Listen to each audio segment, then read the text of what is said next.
conversation brought to you by FITPASS and ETHRWorld. Employee wellness programs are becoming increasingly popular in organizations today. In fact, not just popular, but strategically critical. Companies are proactively recognizing the importance of employee well being in achieving business objectives. Well, recent research has revealed that companies that prioritize and maintain a culture of fitness and well being over the long term tend to have a highly engaged workforce. Such companies also observe a significant return on their investments in employee fitness in the form of higher productivity as well as recurring financial savings. So, today we'll focus on gaining some really essential insights, tactics, and valuable words of advice on this pertinent topic. So we have with us Manish Kathuria, Head of Human Resource, Honda Cars India. A brief introduction about Manish before we start. Manish has been working with Honda Cars since 2010 in a different domain of HR.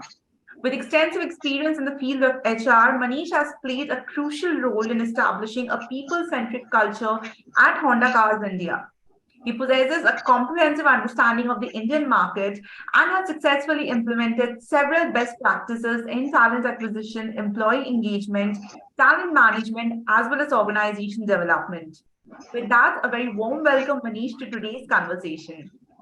Hi, thank you so much, Vishakti, for such a wonderful introduction. Thank you, Manish. Looking forward to an insightful conversation. Given that employee wellness is directly correlated to productivity, elevating corporate well-being has become the topmost priority for organizations across industries, as we know. However, there are certain inherent gaps in the business ecosystem holistically that kind of impede employee well-being. So, my Hmm. question to you would be, what, according to you, are some of the biggest challenges that deter holistic workplace wellness? And also, if you can throw some light as to how can organizations leverage digital to overcome such challenges? Perfect. I think this is one of the future initiative which every organization should really focus on. Post COVID, a lot of things have changed down, and well-being is being considered as one of the top priority for the organization. Come what may, still all the organization will think about their bottom lines, right? First, their profitability, what will be their cost, how much they're going to invest. Is the initiative which you're going to take is going to sustain over the period of time, right?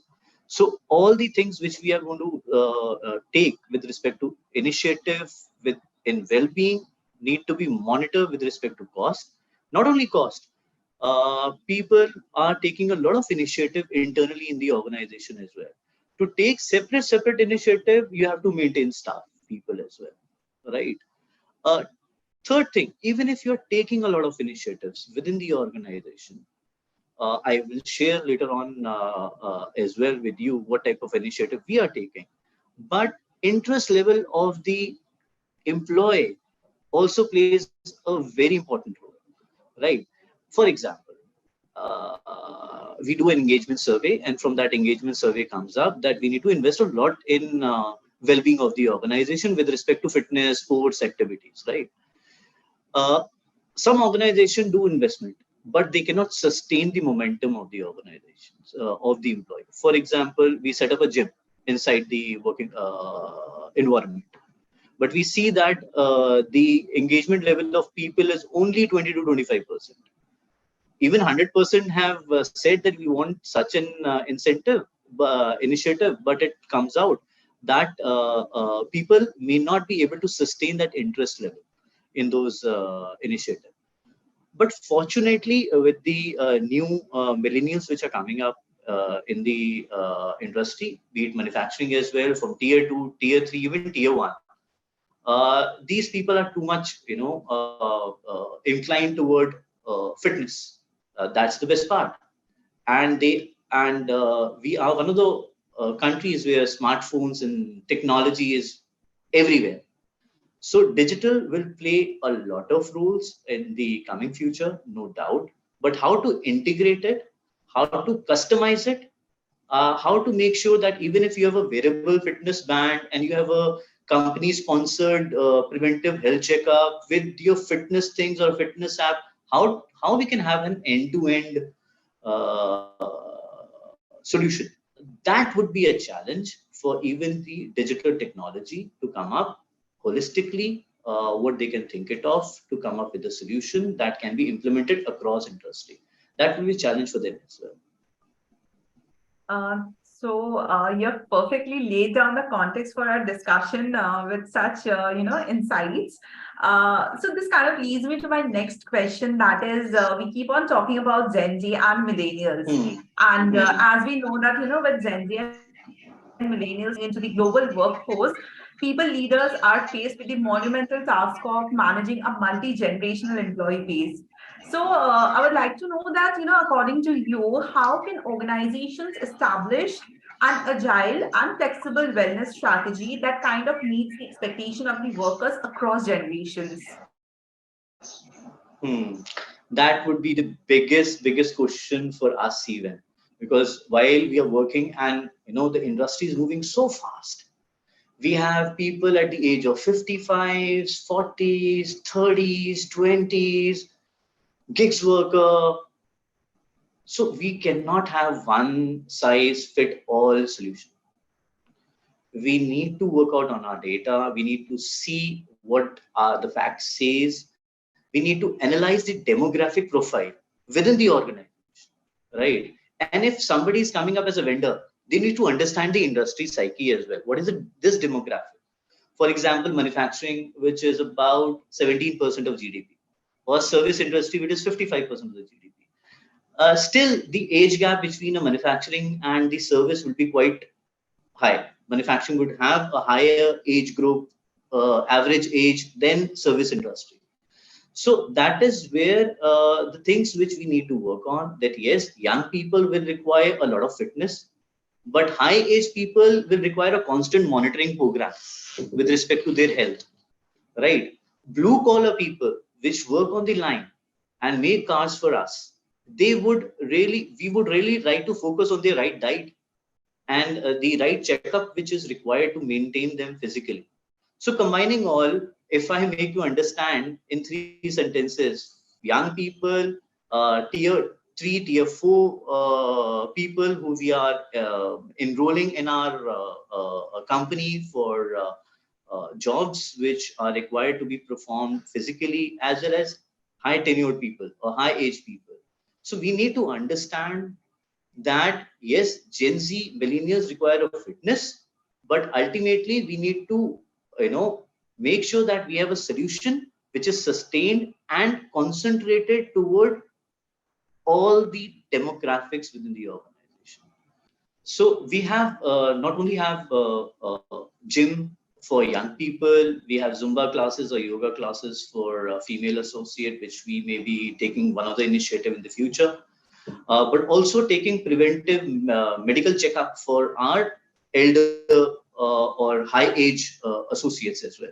So company is in a dilemma, though we want to concentrate and focus our efforts on all the areas, but we would require how in a cost optimized manner where we need to have low staff support as well, what solution we can implement which cater to the need of entire demographics within the organization, be it young, middle-aged people, or a high-aged people.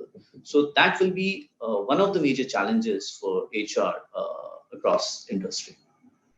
Very well articulated, Manish. And as I can gauge from your answer, as you mentioned that businesses are leaving no efforts left to roll out plethora of options for the well-being and benefits initiative for their employees.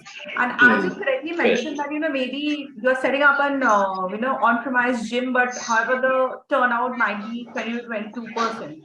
So as we can understand that health programs initiated by corporations tend to experience a low level of participation and engagement because maybe employees do not consider them that relevant to their personal needs. So here I would like to capture your thoughts as to how can organizations leverage digital healthcare solution to personalize this wellness strategy.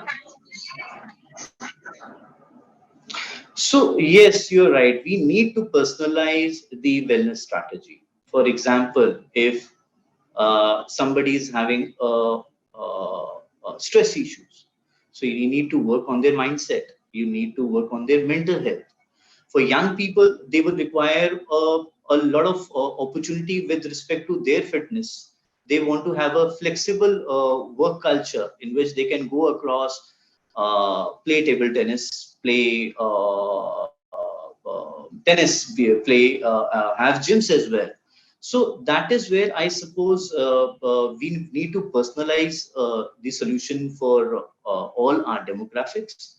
For example, people who are from metro cities, they would not like to play volleyball or kabaddi, or example, right? So, but our associate, which is coming from tier 4 and tier 3, would like to enjoy that particular physical interventions.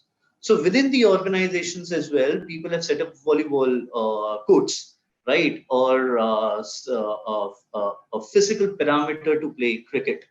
But thereafter, we are also concentrating on young people who are coming from after doing MBAs and engineering. We are concentrating on making sure that they do gym.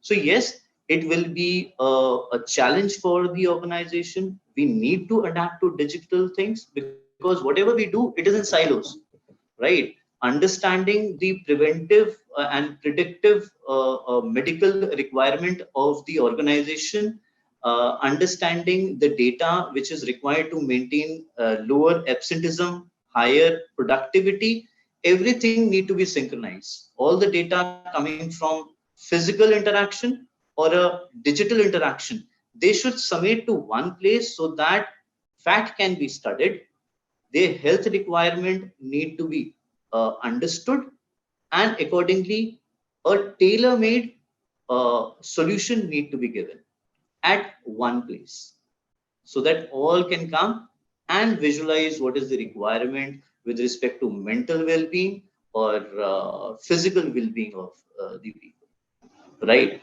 So as I said, we need to adapt to technologies, we need to focus on all the demographic, we need data at one place, right, to make sure that whatever investment we are doing is giving the required ROI, and based on that particular data we need to take a judgment what future initiative need to be taken by the organization and where to invest so that we are getting the desired results. Thank you for articulating your thoughts so precisely and in a well-drafted manner. This kind of leads me to my last question, Manish. As we know, there are so many trends out there that's going to make way in the future. So, if I may ask you to sum up the discussion, that what, according to you, are some of the upcoming trends, opportunities, as well as challenges that you think will shape the corporate health and wellness landscape for 2023 and maybe beyond that? I would say there is a lot of opportunity to really work on the wellness and the mental fitness of all the demographic, be it male, female, young people, middle people, or a high-aged people. But ultimately, the opportunity to invest on and taking initiative in wellness will lead to productivity. Organization need to understand that. They need to have control points. For example, if you want to monitor absenteeism, you want to decrease that particular absenteeism so that your productivity increases, so that you don't require overlap manpowers. Example. So all the initiative which you are taking will have to make sure that it is leading to productivity increase. It is leading to experience for the associate. It is leading to return on investment. But there comes a lot of challenges with the opportunities you are looking for. The challenges are that data, when being provided to us as a HR to take the right decision, people will require their own privacy. They will require, they have that concern while sharing that particular data. And as you said, we invest and then we cannot have a sustained momentum, right? I give an example. We ran a survey. Gym is the requirement. We install gym. But after 6 months or 1 year, we say the engagement level of people is only 10 to 20% or even lesser. at certain months. Then again, I say the initiative need to be sustainable. It need to be engaging. It need to also include all the demographics, diversity, right? And we need to design certain things which cater to the need of all the people. With this, yes, I would like to conclude the statement that since society is now focusing on mental well-being, so that the organization need to focus on that.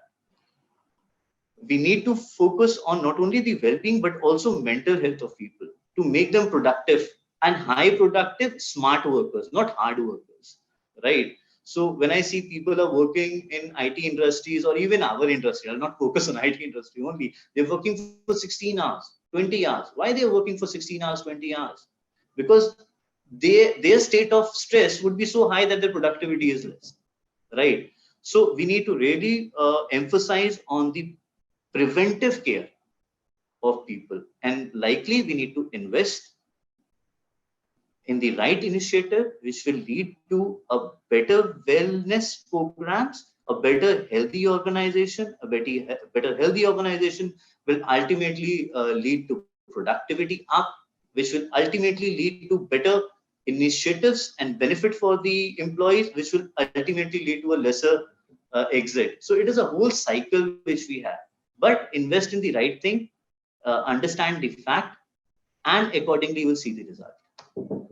And I'm really looking forward to whatever initiative which we are taking is fact based and giving the right ROI. That will be my focus while implementing any initiative with respect to well-being. So yeah, Manish, as we were saying that, very rightly pointed out as to how well-being is no more restricted to a physical care. And as you mentioned that, it's more of a preventive care right now. So that kind of leads to a very, well guided direction for the future for organizations also. So with that, thank you, Manish, for sharing your thoughts and insights with us. From this wonderful conversation, we learned in detail about the significant benefit employee wellness programs can bring to organization, and that includes improved healthcare for employees, the well-being, increased productivity and engagement, and overall a great business performance. We also got some fantastic suggestions on how companies can maximize the effectiveness of their employee wellness programs. And these include a holistic approach, encouraging participation, as you mentioned, customizing programs, aligned with organizational culture also, and most importantly, regularly evaluating and adjusting the initiatives. So once again, I would like to take this opportunity to extend my absolute pleasure and our gratitude to you for joining us today in this exclusive conversation. We sincerely hope to interact with you sometime soon again on maybe yet another such stirring topic. So thank you once again, and have a great day.